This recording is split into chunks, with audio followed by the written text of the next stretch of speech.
Hey everyone. All right. Here we are, finishing up with Foucault. This is our final lecture on madness and civilization. And we're looking at chapter 8, The New Division, The Birth of the Asylum, chapter 9, and the conclusion today. But I want to first give a little recap of where we've been. I think this book becomes a lot, we get the sort of context and flavor of the whole book really most strongly at the end in the final chapter and conclusion. So it gives us a sort of opportunity to rethink the first part. So I want to just sort of go over that, right? So it is a history of insanity in the age of reason. Right? And this is primarily just a history. I mean, not just a history, but it's primarily a history. Foucault is telling the history of the idea of madness, the phenomenon of madness.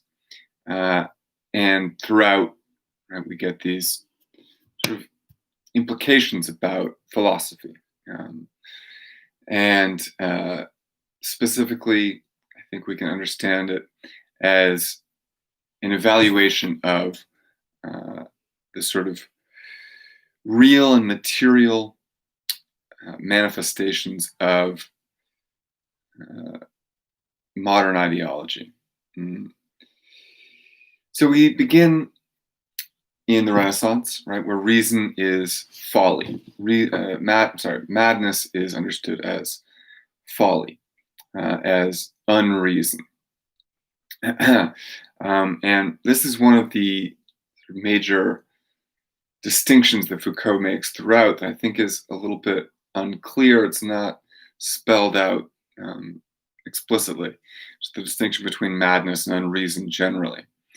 And I think coming to the end of the book, we can say madness is a species of unreason. Madness is a kind of subcategory of unreason.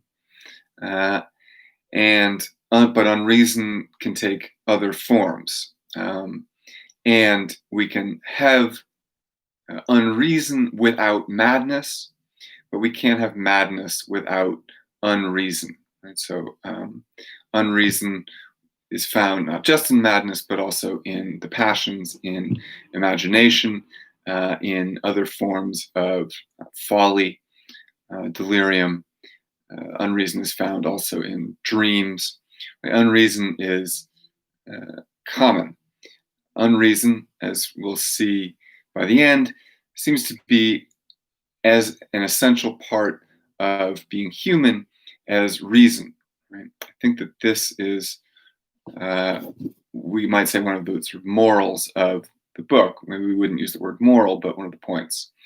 The unreason is as natural, as essential to being human as reason is, right? That unreason as madness is, when unreason is grasped as madness, it is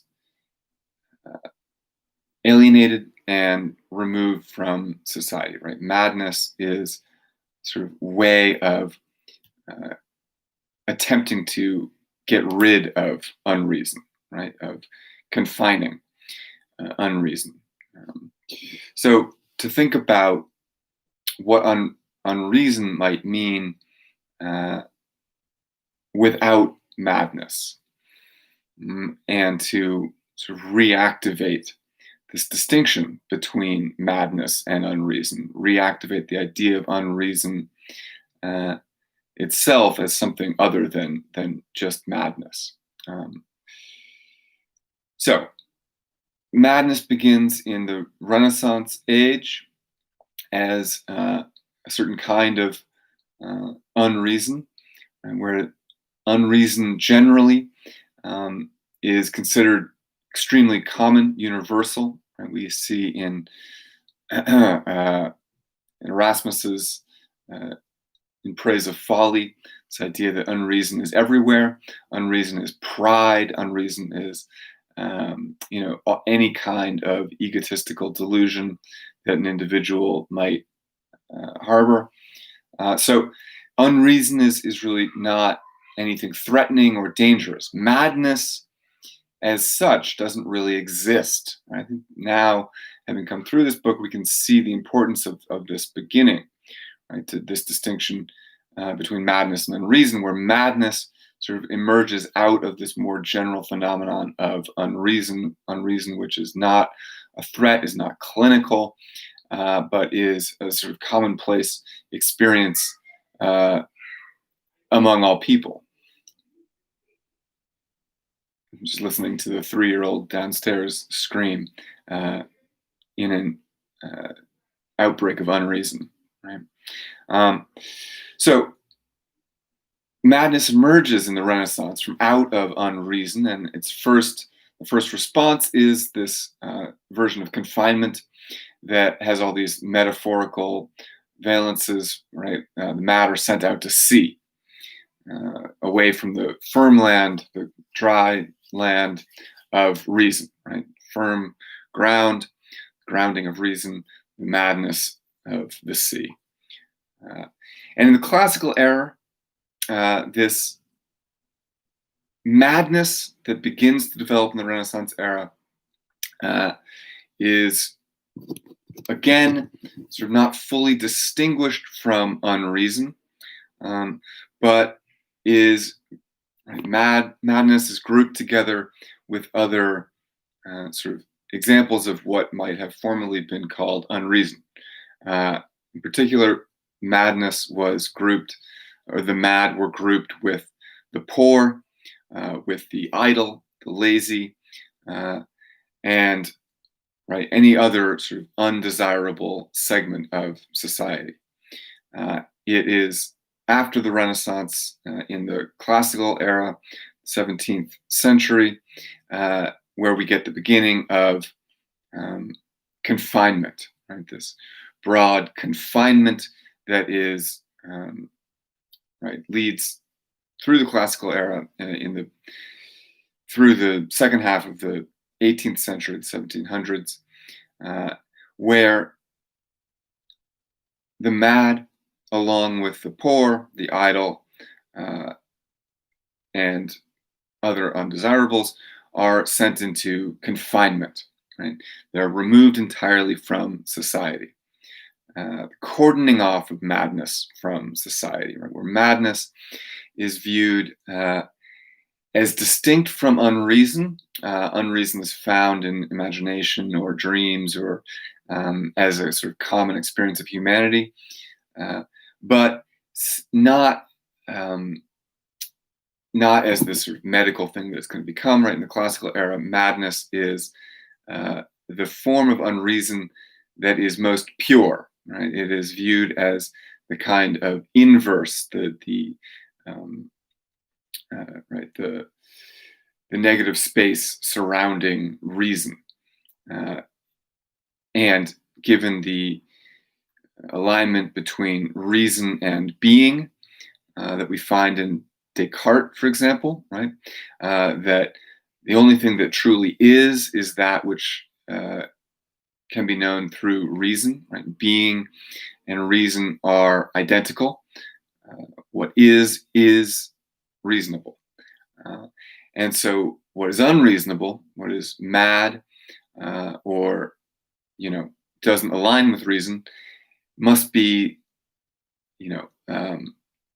tantamount to non-being. So the mad are confined, are excluded from society as a kind of natural response to what madness is. Madness, the mad, don't exist in some fundamental way. Without reason, there is no true existence, right? The human, as rational animal, only has reality insofar as they're able to use reason. And the mad, being unable to use reason, therefore, properly speaking, don't exist, don't have true being, don't have true reality, right? what happens to the mad and what the mad do is inconsequential. So the mad are confined, sent into these great confinement zones, right, which we remember were originally built to confine lepers.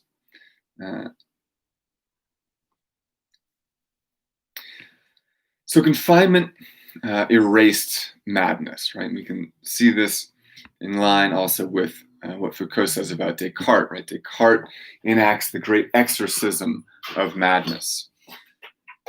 Turn on some light in here. And that exorcism of madness is in line with this great confinement, right? The exclusion, the absolute exclusion of madness from society. And within confinement, the mad were treated as though they didn't exist, or anyway, as though they certainly as though they weren't humans, right? Treated as animals, and it was believed that the mad did not experience pain, hunger, fatigue, these sorts of things, right? Normal human responses to the world, the mad didn't have. Right? They were absolutely inhuman. Nothing they do is of consequence. They have no reality, and they are inhuman. They're animal-like, right? And where they weren't human, where they weren't considered sort of animal, they were demonic, right? Instruments of the devil, or could be explained through certain theological explanations like that. Now, one of the things that's interesting and important here is that the mad are grouped together with criminals. And this is going to be one of the turning points that Foucault begins to look at in the New Division, chapter 8. So the mad were always, through the classical era and into the modern era, were always grouped together with the criminal, right? Confinement was for criminals, and the mad were also put into prisons. Right? And one of the questions, one of the problems with this situation was the fact that the mad were not really the same as criminals. And it was obvious that criminals were different from the mad somehow. And, you know,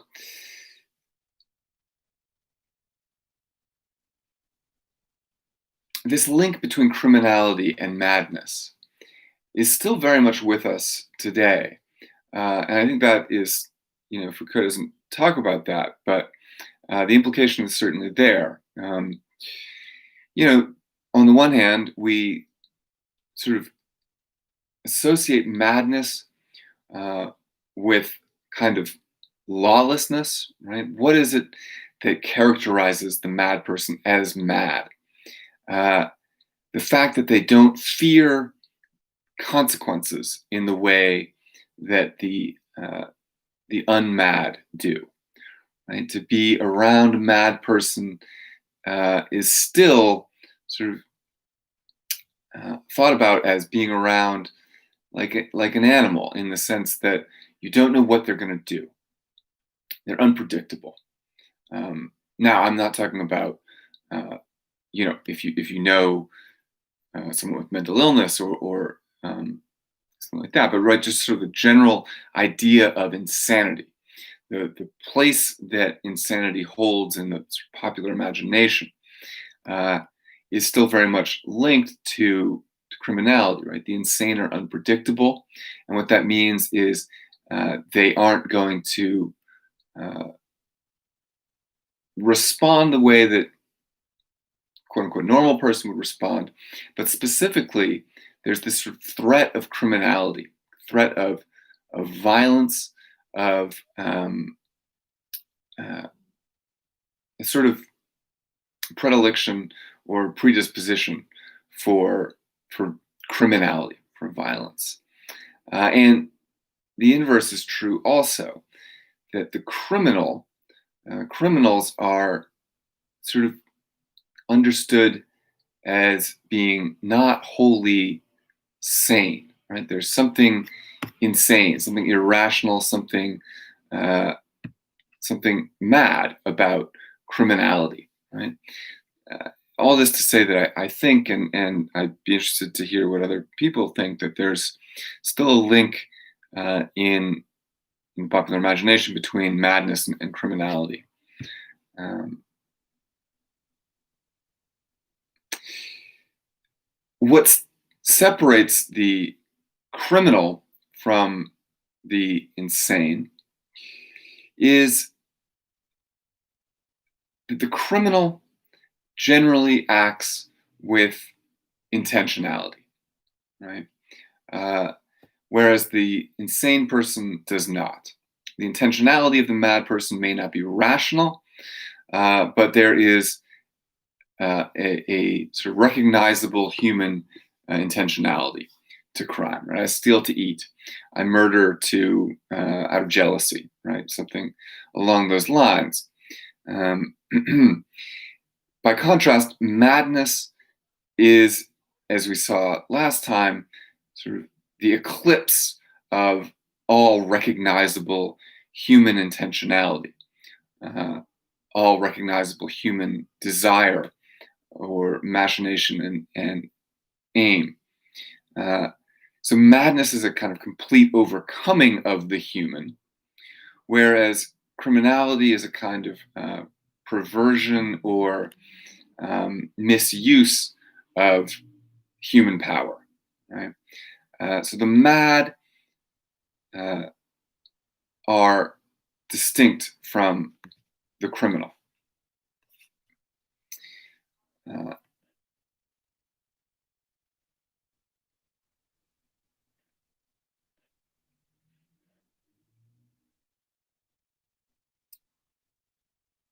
now,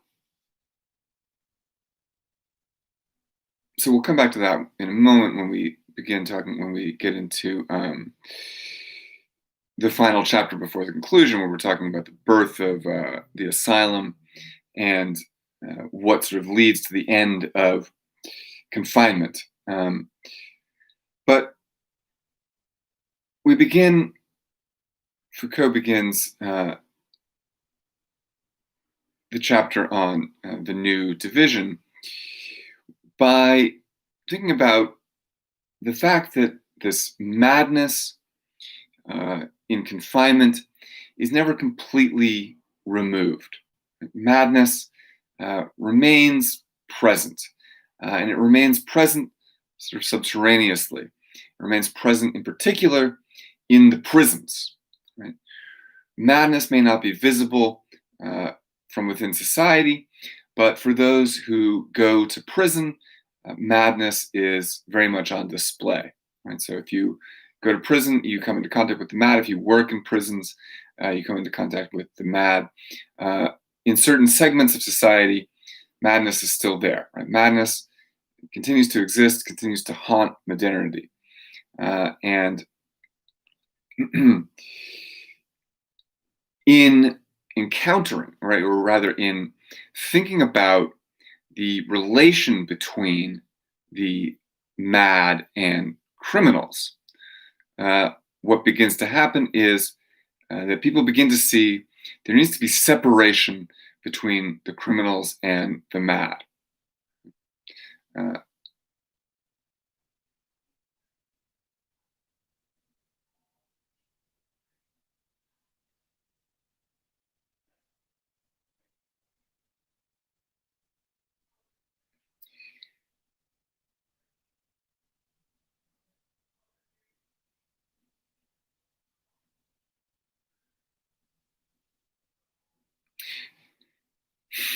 so, sorry, I'm trying to follow my notes here.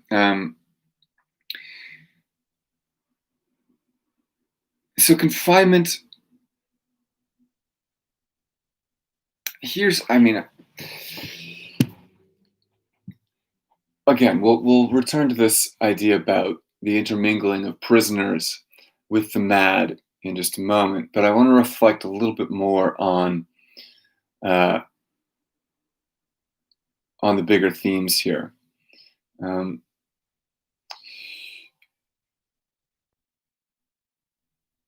what was happening in confinement, right? Uh, when madness is excluded from society, right?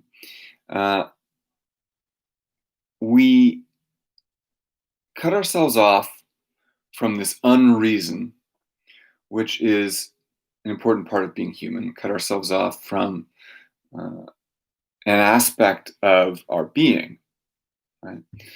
An aspect of our being that derives from that central part of ourselves, uh, from where passion comes. Uh, and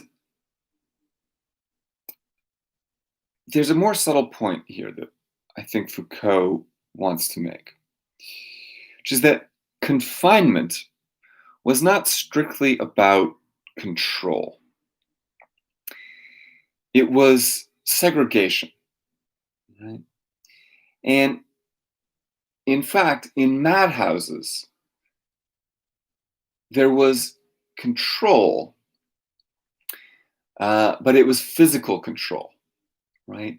It was the mad were chained to walls, the mad were locked in cells, the mad were imprisoned away from society. But within that physical confinement, within those physical constraints, the mad were allowed to be mad. Right? So there was uh, a kind of, well, there was confinement, there was constraint, but madness itself wasn't controlled. Right? And so one of the big themes of the last three chapters is this idea of the liberation of madness. Right? The idea that when the confinement houses uh, are outlawed, when confinement ends, madness is liberated. The mad are liberated. And Foucault is trying to challenge this idea, right? Trying to portray a more complicated story. I think this is important to recognize, right? That though physically constrained, under confinement, the mad were allowed to be mad. Madness itself was given a place, confined place, certainly, but madness was allowed to follow, as it were, its own logic within this separated place. Uh,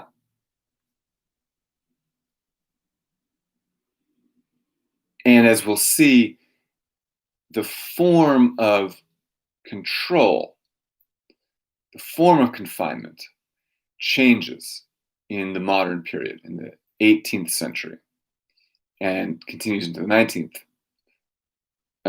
Yeah, the end of the 18th through the 19th and into the 20th century. The form of control and confinement will not be physical, but will be social, mental, and moral.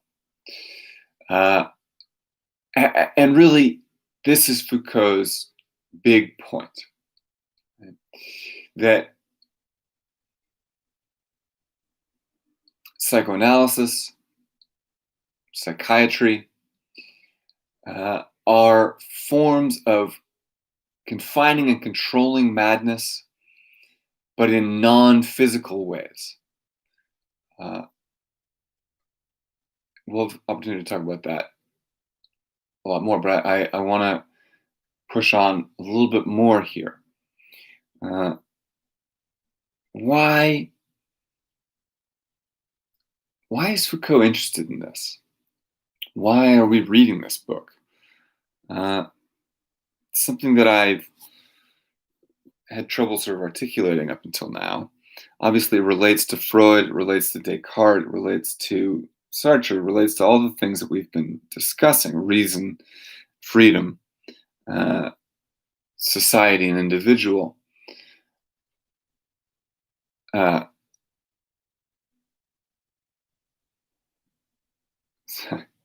yes?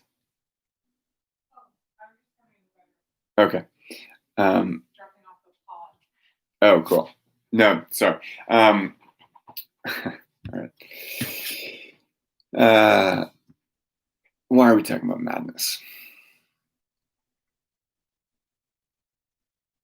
So, on the one hand, right, madness helps us understand ourselves. Right? It gives us some insight into unreason, uh, which is a sort of inherent part of ourselves. It allows us insight also into the possibilities of the world. Right? Uh, Madness is a kind of freedom.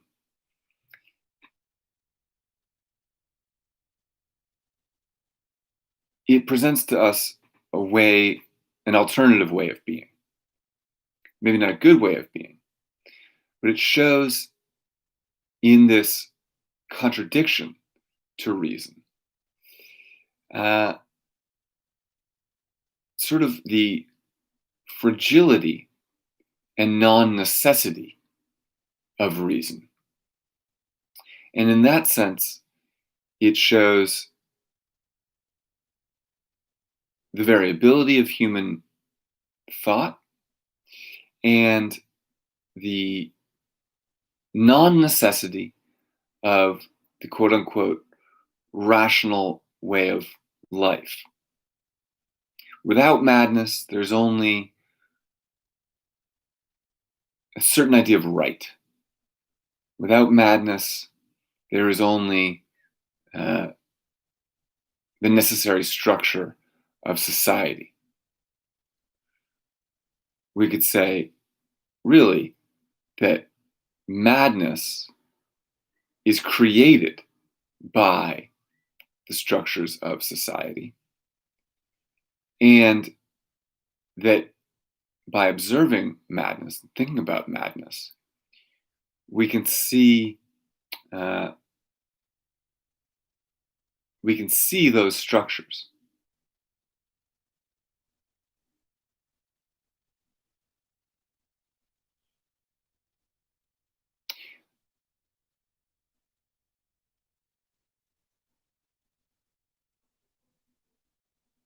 For example, uh,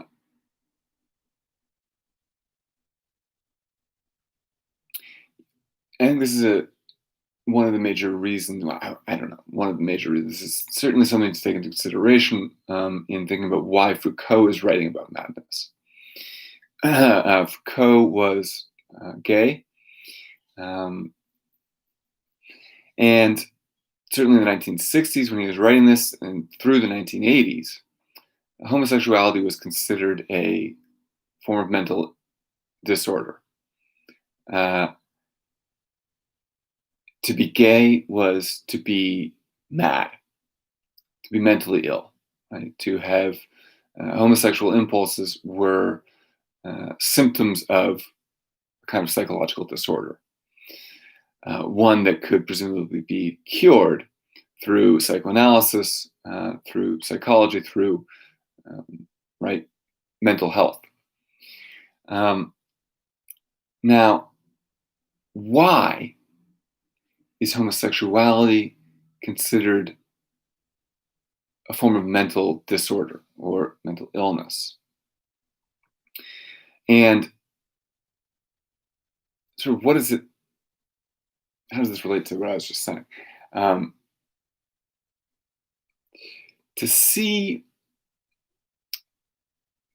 right, homosexuality is considered a form of mental illness through the 1980s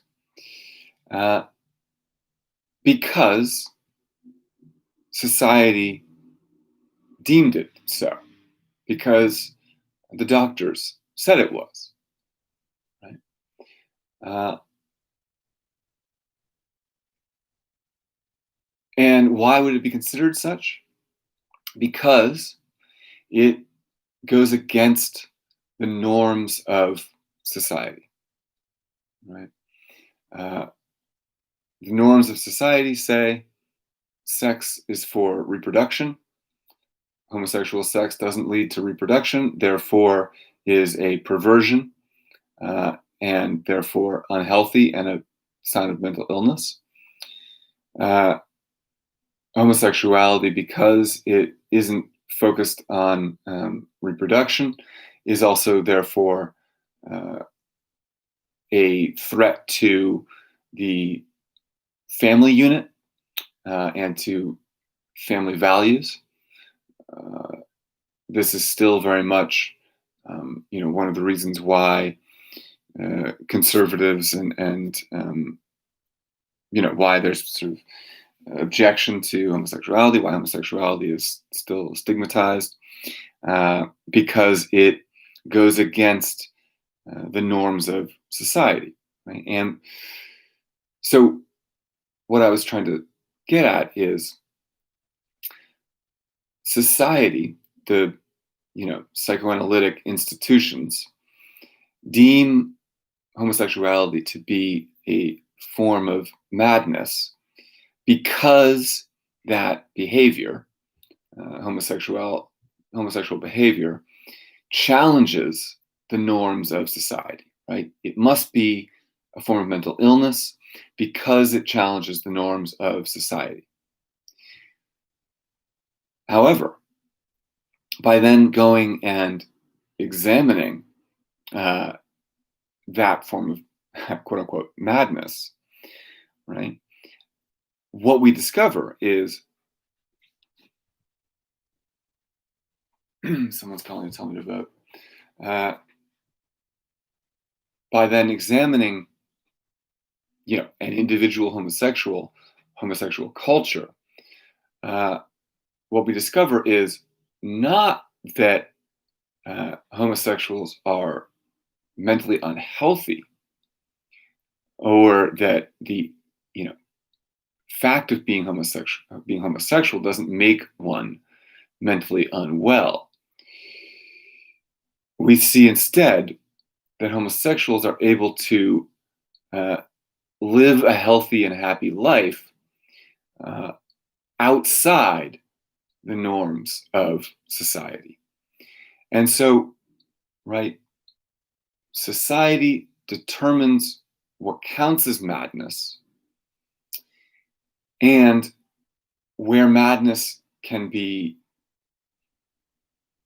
right, where madness is sort of observed, what one might find is not that the so-called mad behaviors are in fact mad, but one might find instead that the norms of society are not necessary to live by. Right? So, madness is a challenge to society. The reason why madness has to be controlled and confined is because it threatens the norms of society. Therefore,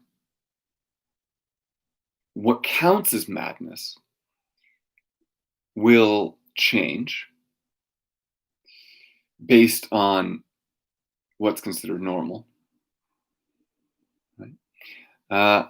And by becoming familiar with the mad, one may learn that there are other ways of being than the ones that society determines to be necessary or the best. So madness is a kind of challenge to society. Even in its most sort of pure form, we think about the schizophrenic, right? The person with multiple personality disorder, the manic depressive. Even in those forms, which, in contrast to homosexuality, we might say, well, okay, homosexuality is not a form of mental illness, but schizophrenia certainly is. Yes, but even in that case, schizophrenia forms a challenge to an essential norm of society, which is the sovereignty of the individual, the sovereignty of reason. Ultimately, madness, unreason, is in every case going to be a challenge to the norms of society, because those norms are always going to be described as rational, are going to be reasonable, and therefore unreason is always going to be a challenge to them. Right? In order to live in society, you must be a rational agent. If you're mad, you are not a rational agent. Madness is a challenge to rational agency. It raises that part of ourselves that is inherently unreasonable, irrational, that resides within unreason. And so to sort of have madness included within society would always be this sort of reminder that these norms of society, these expectations, are arbitrary, delicate, and do not constitute the totality of the total sphere of being human. So madness is a challenge to power. I think that is the appropriate way to think about what interests Foucault about madness. And in this, right, the link between madness and criminality is made even more clear. Right? Madness is a crime because it's a challenge to the order of things. And criminality is madness because it challenges the order of things.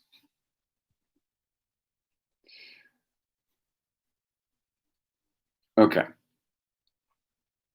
Not bad. Now let's get into some of the details. So this shift, right, as he says on page 223, the consciousness of madness is transformed. And this transformation happens through the transformation of confinement, the end of confinement. And as I said, there's this first sort of moment of feeling the need to change the way we treat the mad that happens at the end of the 1700s and the beginning of the 1800s, which is in part inspired by concern about the intermingling of prisoners and the mad. And the fear is that spending time in prisons will make a person mad, right? We can't send our criminals to the same prisons that we send the mad to, because anyone who lives with the mad will become mad.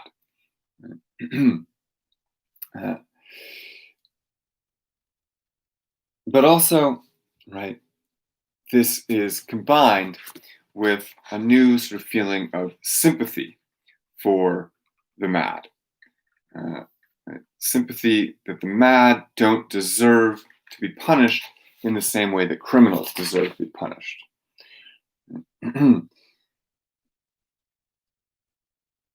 This sympathy had always existed, Foucault says, but it becomes newly powerful at the end of the 18th century. Why?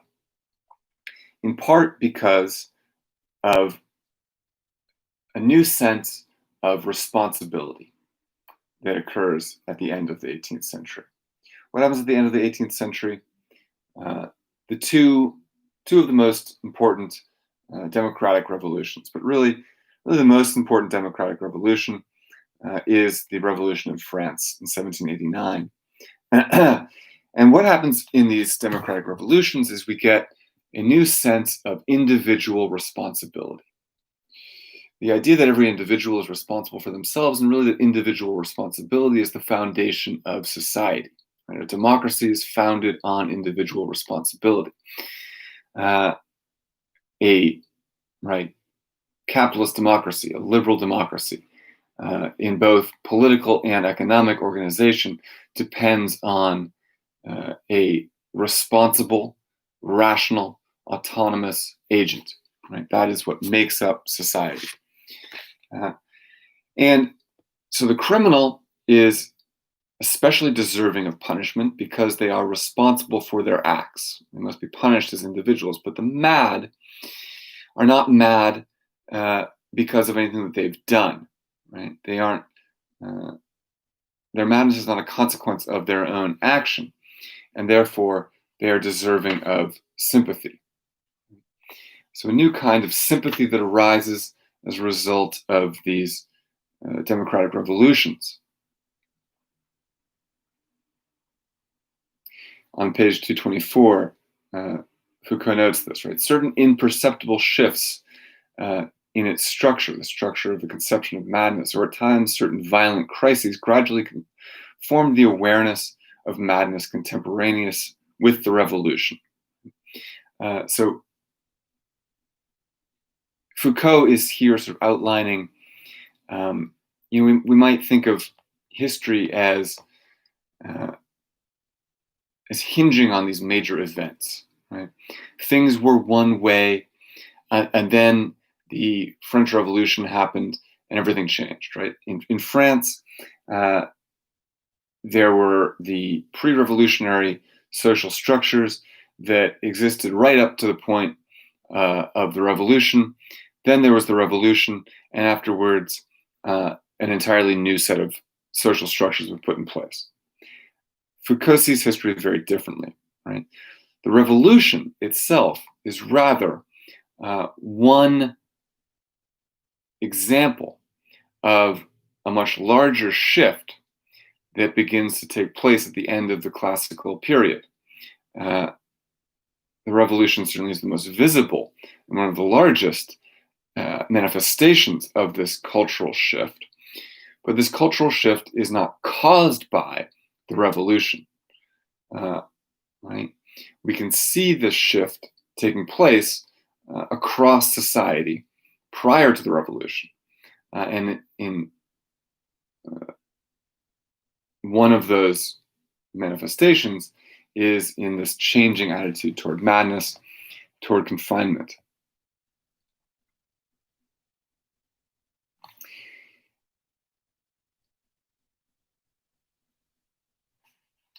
So, the first thing that happens is the prisoners and the mad are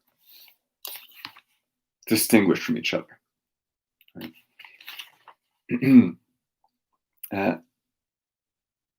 Foucault writes, hence an abyss yawns in the middle of confinement. A void which isolates madness, denounces it for being irreducible, unbearable to reason. Madness now appears with what distinguishes it from all these confined forms as well. The presence of the mad appears as an injustice, but for others. Right?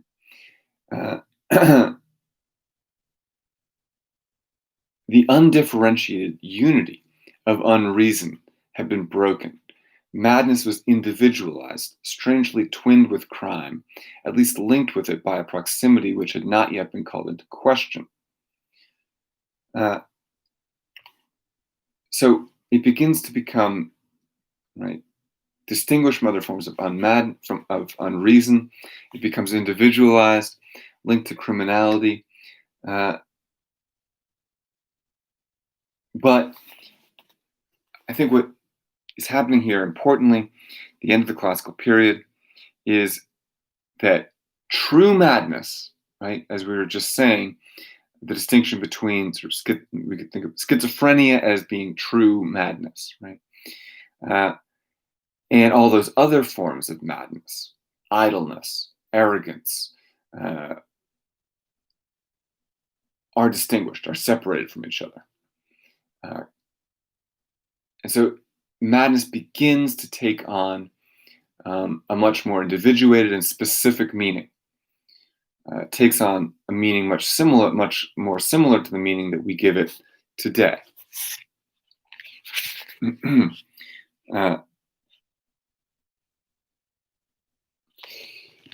Now,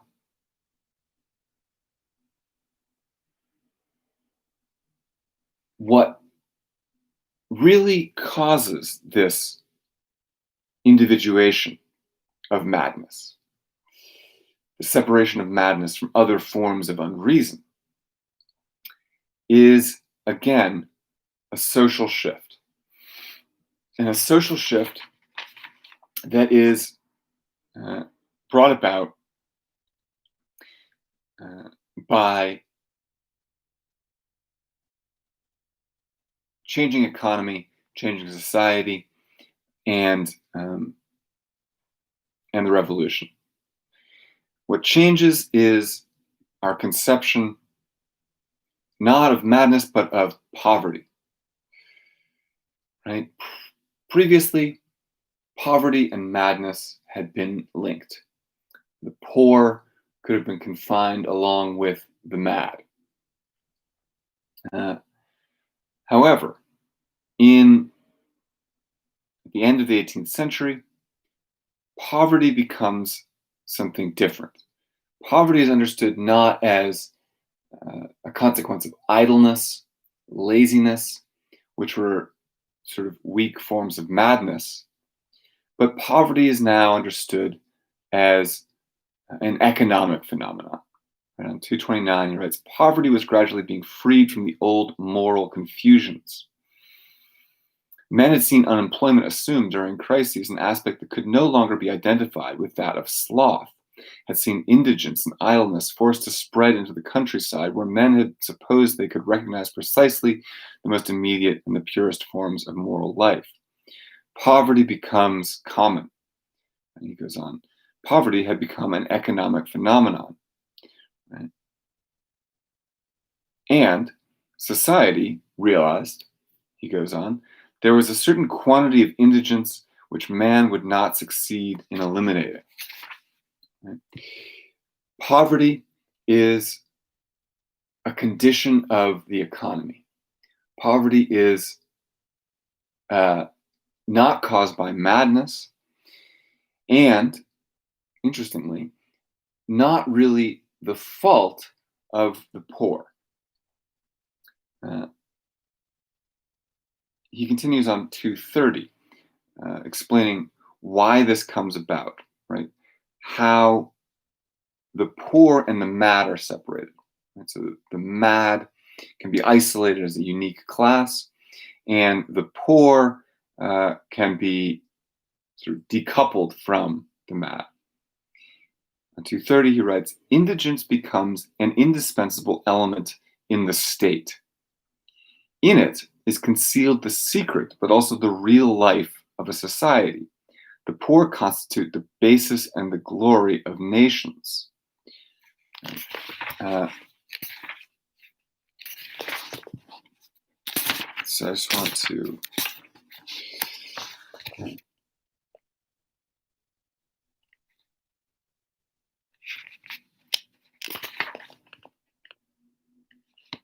So what does this mean, right?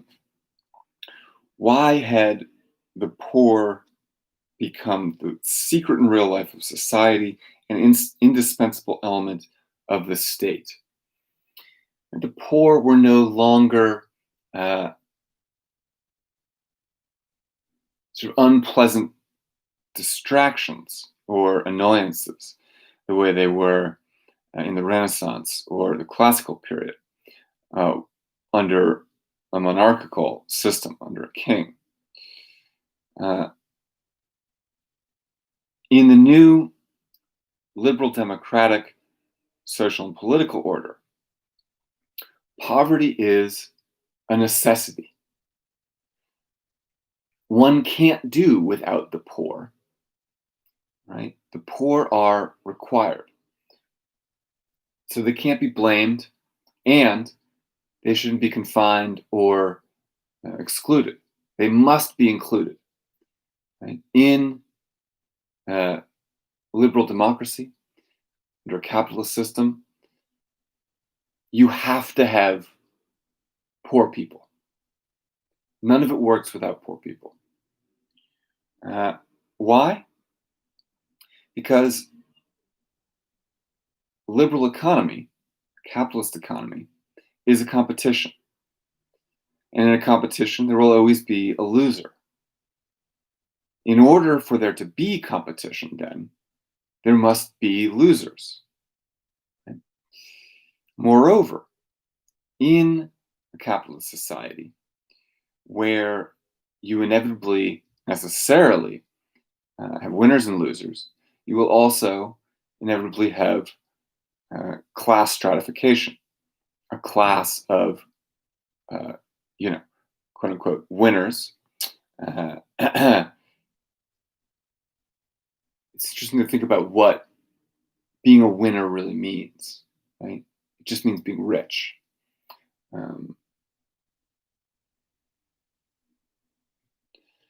Could write something about that with respect to Trump's idea of winning.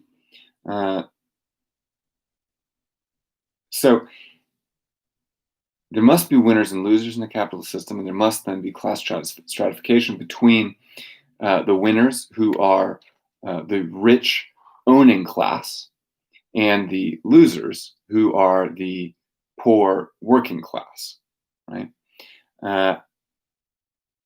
You have to have the poor working class in order to work for the rich owning class. Right? The rich can only be rich because of the poor.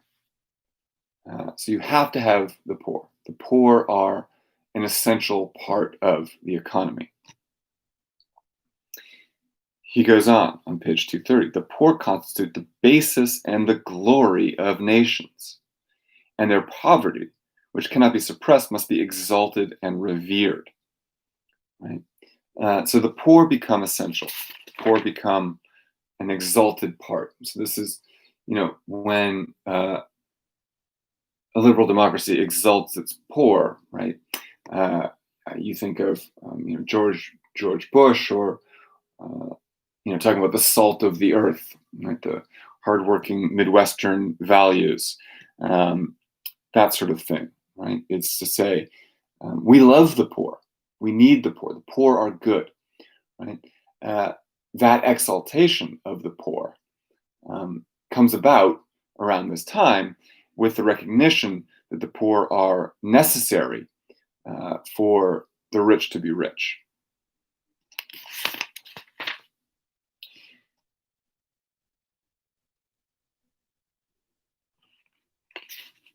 So,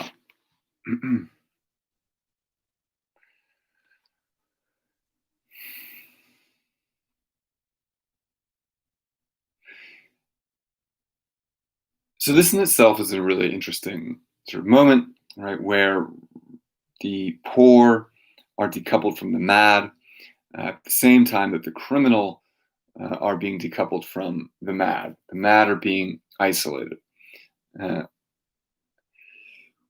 What this decoupling shows, right, the fact that the poor don't need to be confined, that they shouldn't be understood as mad, and that in fact that they are a necessary part of society, must be included, also raises the idea that maybe the mad don't need to be confined. Maybe the mad don't need to be imprisoned. So on page 234, he writes, what disappeared in the course of the 18th century was not the inhuman rigor with which madmen were treated, but the evident necessity of confinement. The confinement was necessary. So it seemed as though perhaps it wasn't necessary to confine the mad. There could be some other way of dealing with the mad, and thus began the process of ending confinement. And Foucault says there were 3 stages to the end of confinement. The first, on page 237, on page 235, was to reduce as much as possible the practice of confinement, and to reduce and to loosen sort of the strictness with which the mad were confined. So kind of loosening, right? We could think of this as, this is still the way a lot of changes happen. For example, thinking of the legalization of marijuana begins often with decriminalization or deprioritization, right? Kind of loosening the grip of control. The second stage of this was the great investigation prescribed by the National Assembly, right? And by the Constituent Assembly immediately following the Declaration of the Rights of Man. And so after this sort of general informal loosening of the rigorous confinement, we get an actual legal declaration. It's interesting, I think it's very important to note that Foucault ties this to the Declaration of the Rights of Man. The mad are treated with more sympathy as a consequence of this new, not just economic system, but also this new idealist philosophy. Right? And one of these prescriptions of the National Assembly states, no one may be punished. No man may be arrested or detained except in the cases determined by law and according to the forms therein prescribed. The law must permit only the penalties strictly and evidently necessary, and no one may be punished under a law established and promulgated subsequent to a crime.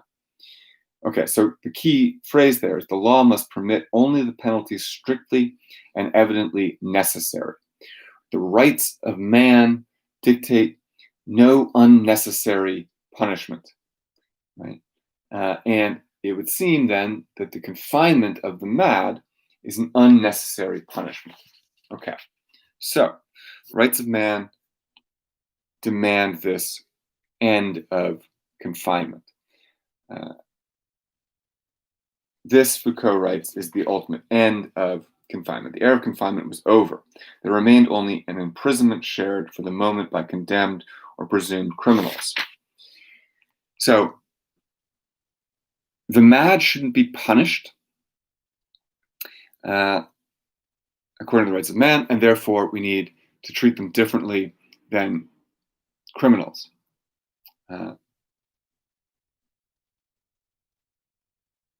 So the third stage, the end of confinement, was the great series of decrees issued between the 12th and 16th of March 1790 on page 236. And these decrees, again, Declaration of Rights of Man is cited.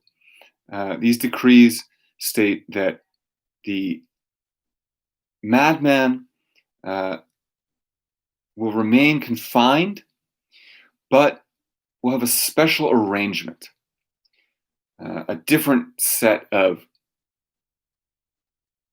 sort of conditions than the criminal. The most important part of this special arrangement is that they will be visited by physicians. The mad should have access to physicians. So this is a very important moment where madness becomes treated as a medical phenomenon. Rather than punishment, the mad will get treatment. They will still be confined, but they'll be confined in different houses, different places than the criminals. And these places will not be prisons. They'll be called asylums. And at these asylums, they will get treatment. Right? So these asylums, right? And the most famous of which was Bicêtre, which we'll hear about in the next chapter. But I want to read from the end of this chapter 8, page 240. It sort of summarizes this transition from the age of confinement to the age of the asylum. It says, 240, so great was the confusion of those years. So difficult was it at the moment when humanity was being reevaluated to determine the place madness was to occupy within it. So difficult was it to situate madness in a social sphere that was being restructured. So what is happening here is a redefinition of humanity, what it means to be human, according to this new liberal democratic ethos that values above all the rational individual. But what's really happening is this, as humanity is being redefined, as we shift the categories that determine humanity, we have to find a new place for madness. The meaning of madness also has to change, and that's the key. Whenever our conception of humanity changes, so must the conception of madness. And so, at the birth of liberal democracy, we also get the birth of the asylum, this transformation in our consciousness of madness that makes it a medical phenomenon. All right, I'm going to pause here and we'll come back to do the birth of the asylum.